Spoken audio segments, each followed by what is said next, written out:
Mwaramutse neza bavandimwe mwese aho muherereye, abantu bankurikira kuri uyu murongo ndabashimira cyane. Kandi ndashimira wowe wamaze gukora subscribe, ndetse ukaba udufasha gusangiza ibi biganiro abantu benshi.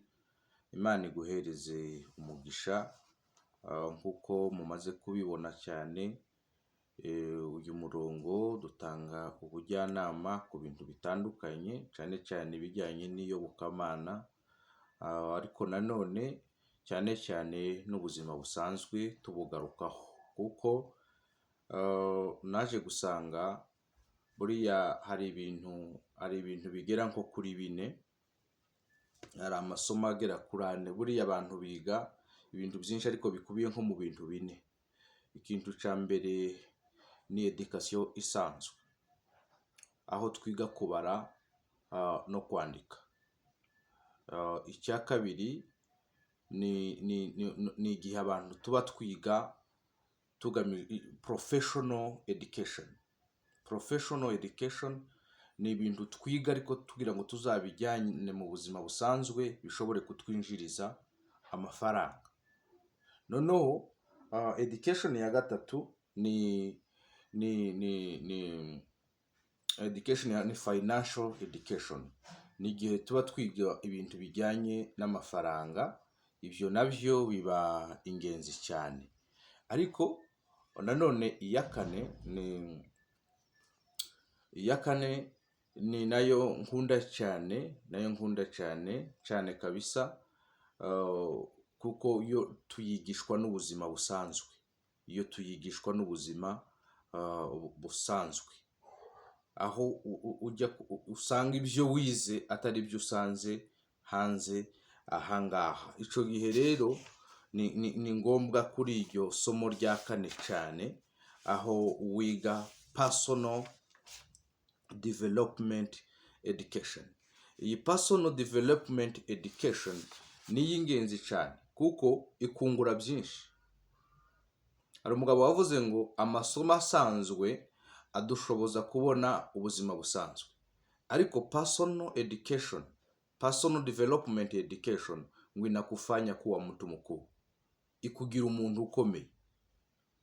So ni muri urwo rwego rero, mu rwego rwo guhugurana, muri iki gitondo nashatse ngo nkwigishe cyangwa se nguhugure isomo ryiza cyane rivuga ngo umuti w'ibibazo byawe. Sobanukirwa umuti w'ibibazo ufite, dawa ya ugumu wa maisha yako. Ugumu ni ubuzima bukakaye, umuti w'ubuzima bwawe bukakaye. Muri iyi si vraiment, waba ufite amafaranga, hari abafite amafaranga bafite ibibazo, abandi bafite ibibazo byo kutagira amafaranga, abandi bafite ibibazo bijyanye n'iyobokamana, abandi bafite ibibazo bitandukanye mu buzima. Buriya umuntu uramubona gutya ariko wamukubwira ni ibibazo bitandukanye. So ndagira ngo nguhereze igisubizo cy'ibyo bibazo byawe ufite. Ni wowe ubizi, ariko ibi bisubizo biragongana, birakemura ibibazo hafi ya byose biri mu buzima. Ariko mbere yuko mbikubwira, ubanze wemere ko ibibazo byinshi byubakika mu bitekerezo. Buri ibibazo biterwa na attitude, biterwa nuko wafashe ibintu. Hari umuhanga wavuze ikintu ciza, yavuze ikintu cyitwa event na reaction. Tukio, igikorwa cyabaye, nuko creating, nuko ugifata. Ibyo byose ngo umwe ashobora kubiteranya, ushobora gushiraho plus bikabyara 0, cyangwa undi agashiraho plus bikabyara ibibazo bikomeye. Okay, byose ngiye kubigarukaho. Ariko mushobora kuba kugenda muri mu muhanda muri babiri, mugahora n'umuntu akabatuka. Reka njyewe ndeke gutukana, ariko akabatuka. Noneho yabatuka, iyo ni tukio, ni ikintu kibaye mwese mutari mwiteze. Ariko reaction, umwe agahita afata reaction yo kumufata akamukubita akabaye umukomeretsa, ariko undi agafata reaction yo kubibona ntacyo bisanzwe twigendere. Urya warwanya ugasanga biguteye ibibazo bimujyanye muri gereza. So uraza kumva neza ko buri ibibazo byinshi biterwa nuko tubifata n'uburyo tubyakira. ubishatse rero ibibazo byinshi wabibyaza zero, kuko ikintu kije ukagifata uko kije cyakuzanira ibibazo byinshi. Ariko umuti wabyo mwinshi, dawa ya ugumu wako, birebe ni ibintu bigera ku kuri 5. Ikintu cya mbere, uzamenye neza ko muri ibyo bibazo urimo ntabwo ari wowe wenyine, kandi si wowe bibayeho bwa mbere. Icyo ni ikintu cy'ingenzi. Sinzi ikibazo uhaye ucamo just now, ariko sobanukirwa neza ko iki kibazo urimo ntabwo ari wowe wenyine kiriho. Icya kabiri, ntabwo ari wowe wa mbere kibayeho. Kutamenya ibyo bituma benshi biyahura, bituma benshi bata imiryango, bituma benshi basenya ingo, bituma benshi bakora amakosa menshi cyane, kubera ko ahita abona ari nk'ijuru rimugwiriye. No, ndaguhumurije, menya yuko iki kibazo urimo uhaye ucamwo none, nimba ari icy'ubugumba, si wowe ngumba yonyine, hari n'izindi ngumba nyinshi, kandi si wowe ubaye uwa mbere. Hariho n'izindi zabaye ingumba, kandi hanyuma yabyo barabyara. Urwo ni urugero nari ntanze. Nimba uri mu kibazo cy'uburwayi, menye yuko atari wowe urwaye wenyine. Hari abandi benshi barwaye bari mu bitaro, ndetse barwaye kukurusha, ariko bazakira. Umenye ko hari n'abandi barwaye indwara zirenze izo, n'abandi barwaye urwaye ariko barakize. So tambua hauko peke yako, wala wewe sio wa kwanza. Icya kabiri, buri gihe uzibuke ko hari ibindi bibazo byinshi wanyuzemo, kandi ubicamo neza. Buri gihe n'ubu uri muri icyo kibazo, usubiza amaso inyuma, we guheranwa n'icyo kibazo ufite. No, ibuka neza ko hari ibindi bibazo wanyuzemo birenze ibyo ngibyo, n'uyu munsi urahari. Reka umutima ugutera bwihebe, reka umutima ukubwira ngo birarangiye, reka umutima ukubwira ngo rurasenyutse. No, ibuka, subiza amaso inyuma, wibuke ko hari ibindi bibazo birenze ibyo wanyuzemo. Ibyo urimo none, hari ibindi wanyuzemo birenze ibyo urimo. Uwo ni umuti wa kabiri w'ubuzima bwawe, wa ugumu wa maisha yako. Hari abantu bahura n'ibibazo bakibagirwa ko hari ibindi banyuzemo. Hari umuntu uri guhura na challenge y'amakimbirane mu muryango, akibagirwa ko ayandi makimbirane yatambutse. Hari umuntu uri kubona umwana yarwaye, agatangira kuvuga ngo arapfuye, ngo noneho birarangiye, akibagirwa ko hari uwundi wakize. Ndagira ngo ntange urugero muri Bibiliya. Hari umugore warwaje umwana, umuhanuzi yari yaramuhanuriye, aramubwira ngo igihe nk'iki uzabyara umwana w'umuhungu. Ariko bukeye uwo mwana ararwara, ngo arwara umutwe ari kumwe na se ahantu muri jaride, samuzanira nyina. Ariko uwo mwana akomeza kurwara kugeza apfuye. Narasomye Bibiliya irambwira ngo uwo mugore yaramuteruye, ngo amutwara mu cyumba cy'uwo muhanuzi w'Imana. Hanyuma ngo ajya kubwira umugabo we ngo namutize ifarashi, indogobe, ngo ajye kureba wa mukozi w'Imana. Umugabo aramubaza ngo niki cyabaye. Umugore aramubwira ati ntacyo, wowe nyemerera ngende gusa, mpereza umuntu antware. Yanze kwatura mu kanwa k'umwana yapfuye, ariko mwebwe mwatura ko bikomeye kandi bitarageraho bikomeye. So menya yuko ibibazo urimo uyu munsi hari n'ibindi wanyuzemo. Icya gatatu, buri gihe uzibuke ko mu buzima buri kintu cyose kigira iherezo. Kilicho na mwanzo kina mwisho. Mu buzima nta kintu kitagira iherezo. Nubwo ubona uri mu mwijima w'icuraburindi, nubwo ubona bisa nkaho nta nzira, nubwo ubona usa nkaho nta handi wanyura, nubwo ubona ko ubuzima busa nkaho bugiye guhagarara, ndakubwiza ukuri, nta kintu kitagira iherezo. Sinzi wowe ibibazo uri kufesinga uyu mwanya, sinzi intambara urimo urwana nabyo, sinzi ibitekerezo bikwinjira mu mutima, sinzi ibitekerezo utekereza cyane, ariko ndakubwiza ukuri, umuti ukomeye nuko nta kintu kitagira iherezo. Nta kintu kitagira iherezo. Kangohereza urugero biblique. Umunsi umwe Mungu akikupa utele, Imana niguha byinshi cyane, uzamenye ko iri kukubwira ati hari iherezo, ejo uzabisabwa. Kugira ngo ubyumve neza, Imana yabwiye Farawo mu nzozi, imuhereza inzozi yuko hazaba imyaka 7 y'uburumbuke n'imyaka 7 y'inzara. Imana izisobanura inyuze muri Yosefu. donc yari kumubwira Yosefu aramubwira ati hari imyaka y'inzara izabaho ariko hari imyaka y'uburumbuke 7. None rero ushaka umuntu ahunike. Donc Imana iyo iguhaye ibintu byinshi ibikeneye ngo ubifate neza. Ubifate neza kuko ejo bishobora kurangira ugasanga urafashwa n'ibyo wabitse. So nta kintu kitagira iherezo. Nimba uri mu bukene bukabije uyu munsi, nakweretse ukuntu urwanya ubukene, uze kureba video naguhaye ivuga ngo amafaranga yihishe hehe. Uzasangamo amafaranga icyo arico, usange n'amafaranga aho yihishe. So nukuvuga ngo ubuzima urimo bugira ibintu uri kucamwo bifite igihe cyabyo, bifite iherezo ryabyo. Icyakane, wibuke ko ibihe bigoye biza bihetse ibisubizo kabisa. Icy'ingenzi ni uko ibihe uri munyuramo wabikuramo amasomo. Reka kuba mu maganya na bwihebe. Hari umugabo unasomye igitabo cye cyitwa The Power of Hope, ni umugabo witwa Dan Clowes. Muri icyo gitabo cye yanditsemo ikintu cyiza, aravuga ngo ikizakwereka neza ko umuntu atazi Imana ni amaganya. So impamvu mvuze uyu mugabo Dan Clowes ni ukugira ngo nkubwire ngo rekeraho amaganya, rekeraho kurira, kuko nkunda kubwira abantu ngo amaganya n'amarira ni ngo kugaburira shitani, kuko akunda ko umuntu amera atyo cyane. Akunda ko abantu biheba, akunda ko abantu barira. Iyo urira rero ubusa nkaho umuhereza motivation, umuhereza courage, tikomeza untese cyane, ibibazo reka bigume bininjire cyane. So wibuke ko ibihe bigoye biza bihetse ibisubizo. Nyuma ya kila changamoto, nyuma ya kila changamoto, nyuma ya buri kigeragezo, ya buri kibazo urimo, hari igisubizo.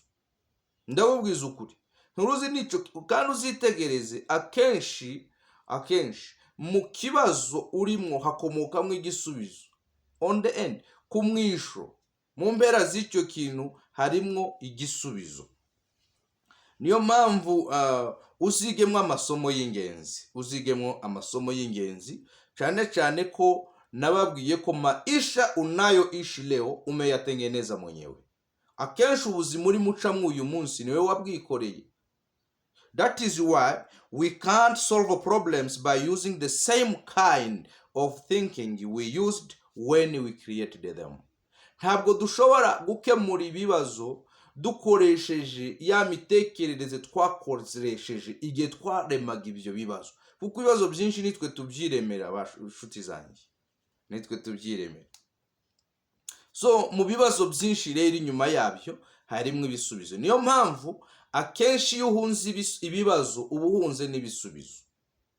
Failure, hari umugabo wavuze, nsome naniwe, failure is part of a process of success. People who avoid failure also avoid success. Gutsindwa ni igice kimwe cy'untsinzi. Abantu rero bahunga gutsindwa baba bahunga n'ubutsinzi. So mu bigeragezo harimo ibisubizo. Niyo mpamvu utabona uburyo ukwepa ibigeragezo. Uko uhuye n'ikigeragezo ugikuramo amasomo azashobora kuguhereza igisubizo cy'ikintu cy'ejo. Icya gatanu, ugomba kuba umuntu ushima. Be grateful. Ugomba kuba umuntu ushima. Ngubwire, mu mvugo zanjye ntabwo nuvuga ngo ibintu bimeze nabi. Apana kabisa. Nibite ni byiza. Mumeze mute? Tumeze neza. Ibintu yabivuga ko 100% tumeze neza. But wibuke ko amagambo tuvuga nayo arema. Nzabakorera imbaraga z'amagambo tuvuga. Nzaguha n'ico kiganiro naco ucitegura ugitegereza. So ugomba kuba umuntu ushima mu buzima. Reka kubona gusa ibintu bibi mu buzima. Nicyo kibazo abantu benshi bafite. Mu buzima bahora babona ibintu bibi gusa, ariko si byiza. Reka kubona ibintu bibi gusa mu buzima. Hari n'ibyiza, kandi ugerageje kubara. Hari umuririmbyi waririmbye aravuga ngo bari iyo migisha yawe nona, ngo uyibare ntusige n'umwe, ngo rega ni myinshi yo gutangaza. Kubera iki? Nuko akenshi umuntu ahura n'ibibazo cyangwa akabazo gatoya agahita kurura ibibazo bimubaho gusa. Ngo njyewe ngo ni ibibazo, ubuzima bwanjye bwagize ibibazo. Yaburara rimwe ngo uru rugo noneho inzara irenda kutwica. Yabura amafaranga y'ubukode ukwezi kumwe ngo ariko ubu buzima buzagenda gute. So akibagirwa ko hari indi minsi yabonye kugira neza kw'Imana, akibagirwa ko hari indi minsi yabayeho ubuzima bwiza bumuryoheye kandi yishimiye. So mu buzima nimba ushaka kubona umuti w'ibigeragezo urimo, uzige gushima, uzige gushima mu buzima bwawe, uzige gushima. Hari abantu bahembwa bafite umushahara mwiza ariko batanyurwa nawo, batanyuzwe pe, batanyuzwe n'abakene mu mutima, ntibanyurwa, babayeho mu buryo busanzwe barahembwa ariko mu buryo bw'imbere muri bo ni abanyamarira, ni abantu barira, ni abantu baganya. Mu buryo busanzwe abantu babona bameze neza, bari mu mamodokari bitwaye bameze neza, ariko mu buryo bundi bukomeye cyane usanga ari ubuzima bugoye. Hari umuntu wigeze ampa inkuru, ni inkuru njyewe ntibone ariko yampaye amakuru, so reka nyaguhe uko yayampaye. Arambwiye ngo nimvuze iyi ngiyi kuba grateful. Hari umugabo wakoraga ubuzamu busanzwe ku gipangu cy'umukire. Noneho uwo mukire yari umukire, afite inzu ye ya etaje nziza, afite ubushobozi, umugore afite imodokari n'umugabo afite imodokari. Uwo muzamu ku manywa ngo umugore we yamugemuriraga ibiryo aho ku gipangu, bagasangira ku gipangu, ngo bagakina cyane nk'umugabo n'umugore. Umukire umunsi umwe ngo aza kumubona atagiye mu kazi, yabona ukuntu banezerewe, aza kumubaza ngo ariko zamu, icyo gihe ngo yamuhembaga 20.